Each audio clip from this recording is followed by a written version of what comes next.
मैं तुम्हारी इच्छा के विरुद्ध कुछ भी कार्य नहीं करूंगा। तुम्हें अपने साथ लेकर घर आए और मेरे साथ तुम्हारा विवाह कर दिया। इससे मैं तुम्हें अर्घ्य आसन पाया, तब से आज तक किसी के सामने मुझे यह व्रत प्रकट करने का अवसर प्राप्त नहीं हुआ। हे देवी, मैं यह बताता हूँ कि इस व्रत का हरितालिका नाम क्यों पड़ा, क्योंकि सखिया तुमको हर कर ले गई थी, इसलिए इस व्रत का नाम हरितालिका पड़ा।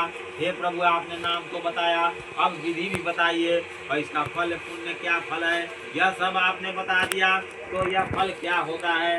सब देवों के देव महादेव ने पार्वती से कहा कि हे देवी, जो भी स्त्रियां जाति अपने सौभाग्य की रक्षा करना चाहती है वो यत्न पूर्वक इस व्रत को करे, यत्न पूर्वक इस व्रत को करे।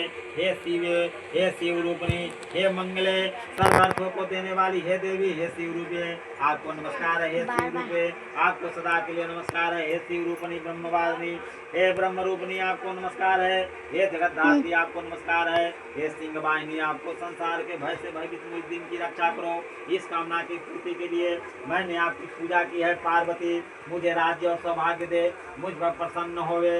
इसी मंत्रों से शिव जी तथा पार्वती जी की पूजा करें। शिव जी तथा पार्वती जी की पूजा करें। तदंतर विधि पूर्वक कथा को सुने।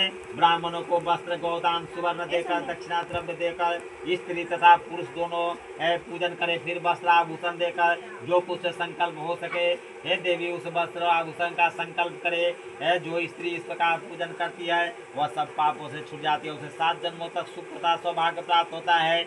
जो स्त्री तृतीया तिथि को व्रत न करके अन्न खाती है वह 7 जन्मों तक विधवा रहती है तथा उसे बार बार विधवा होना पड़ता है। वह सदा स्त्री से दरिद्र पुत्र, शोकाकुल, सौभाग्य, लड़ाकू तथा बहुत दुखी